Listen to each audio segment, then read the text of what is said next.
皆さんようこそ、東方研究スクールへ、研究部部長のゆっくりレ夢ムです。ゆっくりマリサだぜ。今回は東方旧作と現在の東方プロジェクトのキャラを比較していきますよ。旧作といえば、高魔教より前の話だけどかなり設定などが異なっているようだから一体どういう違いがあるのかなど楽しみだぜ。今回紹介するのはレ夢ム、マリサ、アリス、ユウカと旧作から現在も活躍しているキャラを解説するので楽しみにしててください。もし面白そうだと思ったらこの研究部に入部してくださいね。また、高評価だけでも押してくれるとモチベーションにつながるのでお願いするぜ。それでは、早速授業開始です。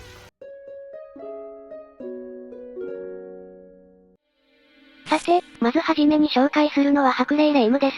名前の読み方は全く一緒ですが、レ夢ムではなく、なんと旧作ではレ夢ムとなっています。おお、こんな漢字見たことないぜ。この名前には何か秘密がありそうだな。そう、さすがはマリトッツォさん。最近の流行りに乗らなくていいから。この名前には実はものすごい秘密があるんですよ。霊は霊プラスカンナギで成り立っています。霊は運から雨が滴り落ちる象形です。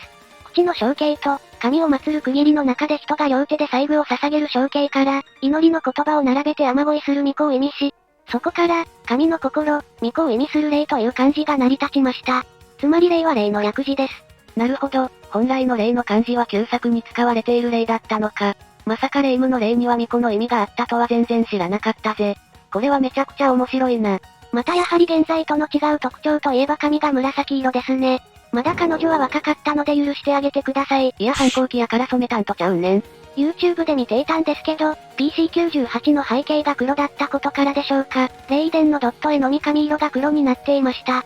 服は今より巫女服らしく、脇巫女ではありません。現在の巫女衣装万歳。いや盛り上がりすぎでしょ。下に着ているのは主に赤い袴ですが、怪奇団では赤いロングスカートを着ていました。性格は、前から変わらず下道を突っ走っている様子です。趣味は封印した悪霊をコレクションにすること。趣味がマッドサイエンスすぎでしょ。マリサの場合と違って、現在の霊夢とは大きくデザインや行動が異なり、名前の漢字表記も異なるため、二次創作で白霊霊夢、別の旧白霊霊夢イコール、仙台白霊の巫女とされることも多いですね。つまり我が母上霊夢とは別の違う人が、巫女として活動していたということですね。確かに、別人のような気がするが真相が気になるぜ。また旧作の 2P カラーではスカート及び、頭部のリボン、ミシン目の模様などが全て緑になっているようです。ちなみに、東方夢時空のみに登場。人物像をはじめその生涯や活動や白霊の巫女としての活動、あるいは霊夢以前に何人の白霊の巫女がいたかなどについても正確性を伴った情報としての詳細は不明ですね。一方作中では、その他の登場人物たちによって白霊神社の先代の巫女について語られること、あるいはそれに近いことが言及されることがあります。おお、それは気になるぜ。もしかして月の稲葉と地上の稲葉とかか？いやそんなわけないでしょ。まずはじめに紹介するのは、東方栄夜賞付属の殺しも巫女も M で始まる、森近凛之介のコメントでは、そういえば、他の人間は先代を白霊の巫女と呼んでいたが、あまり霊夢のことを巫女とは呼ばない。まともに仕事をしていないからであろう、自業自得だ。しかし、先代は巫女としか呼ばれていなかったのだ。名前も忘れてしまった。技術は安定を生む。己の腕を他に認めてもらえる。だがそれは、変化することを放棄し、自己技巧の裏に隠すことである。テクニックと自己否定は等しい、というのが僕の考えだ。とのことです。凛之介は妖怪と人間のハーフで、長く生きているから仙台巫女のことを知っているようだな。この言い分だと仙台巫女は仕事はこなしていたけど、今の霊夢とは違って仕事ばかりで、誰かに好かれることはなかった感じですね。では、漫画版東方暴月賞にて社名丸綾が言った仙台巫女についても聞いてみましょう。神社から巫女の姿が消えてから早25日。これはそろそろ新しい巫女を探さなきゃいけない時期ってことか。もう何度目になるのでしょう。あやらしくない不可解な言葉だな。もう何度目ってことはかなり仙台巫女がいたようだが。また、白霊の巫女になるには条件があって、探す必要があるようですね。そしてラストに紹介するのは、東方茨河線第15は人の寄りつかない神社、茨城河線のコメントです。仙台の巫女もあんまり変わらないのね、間抜けっぷりが。これは一体誰に対して言ってるんだ？このうち茨河線の文脈は今代の白霊の巫女である霊夢によって仙台の巫女についての事柄が言及された際の言葉を受けたものであって、仙台の巫女の活動や以前の白霊神社について、一部ながら霊夢の視点を通して語られているものでもありますね。私が思うに、仙台巫女の誰にも名前で呼んでもらえなかった行動と、今の霊夢のような純粋な親しみやすい間抜けな行動を重ねて、同じ間抜けと言ったのではないでしょうか？謎が深まるばかりですな。そもそも、この旧霊夢が仙台の巫女かどうかも不明だからな。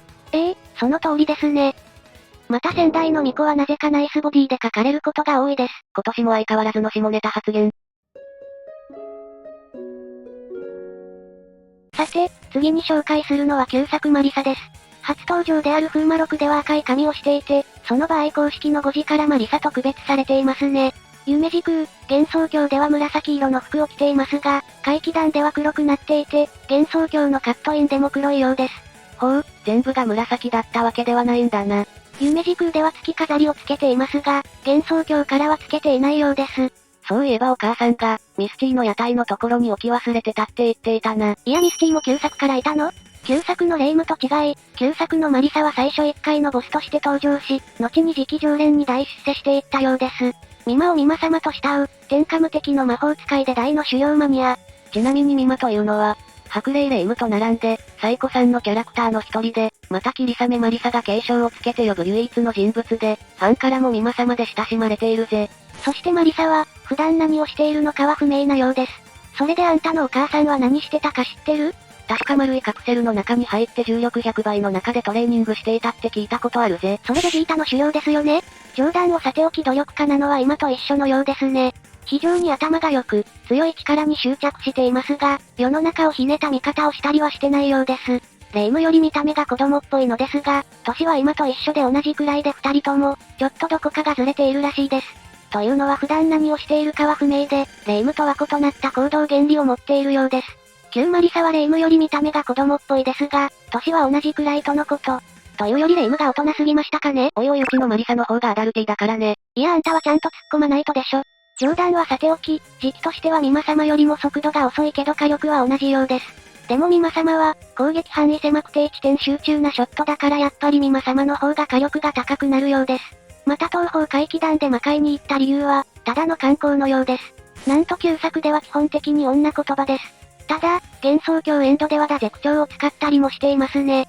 一応旧作ではないマリサもレミリア・スカーレットに女言葉を使っている場面もあるのですがね。夢時空のボスアタックリトルデビルでは、黒い翼を生やした姿を見ることができるようですね。おお、マリサやっぱりかっこよすぎるぜ。また、優香エンドでは魔法を優香に盗まれてしまったようですね。怪奇団エクストラではアリスを縛り上げて持っていたグリモワールから魔法を習得しようとしていたようです。旧マリサはまさかの縛りプレイも熟知していたのか。そこに反応するの？この魔法を習得できたかどうかは不明とのこと。東方風魔録の4面ボスで赤い髪が特徴。赤髪のマリクス。一人称は私、あたい。バッドエンディングでは飛べない霊夢を空高くまで連れて行ったり、ドロドロヌルヌルした液体攻めにしたり、火炙りにしたりしたようです。悪かったって。さて、次に紹介するのはアリス・マーガトロイドです。東方怪奇団の三面魔界の街に登場。三面ボスでの二つ縄師の少女、街を荒らす侵入者たちを相手に2体の人形と一緒に戦ってきます。なかなか今とは違って物騒な二つ名だな。人形は常にアリスと同時に攻撃するため、アリスが攻撃をしてくる時に注意がいるようです。人形を倒すことはできますが、倒してもバリアを張る時と最終段階に移る時に補充されるようですね。戦闘中に使うバリアは打ち返し効果があるので稼ぎ目的でもない限りは打つのをやめた方がいいようです。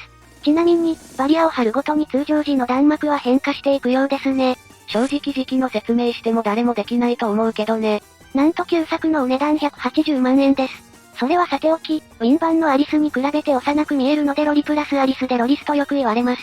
現在は背が高く、髪はウェーブのかかった短い金髪。瞳の色は、作品によって青系統または褐色金色系統など様々なんですよ。そして服装は、青のワンピースのようなノースリーブに、ロングスカートを着用。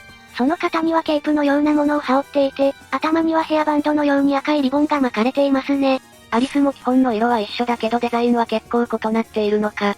瞳の色はエイヤショーや悲壮天などのアリスマーガトロイドと同じ金色。東方ヨーヨーム以降と東方怪奇団のアリスは同一人物。ということは、旧作のフルネームもやはりアリスマーガトロイドになるのでしょうが、容姿と設定は別人と言ってもいいくらいに異なっています。世界観自体も変わっているので、同一の世界線ではなくパラレルワールドの別人だと捉えておくのが無難かもしれないですね。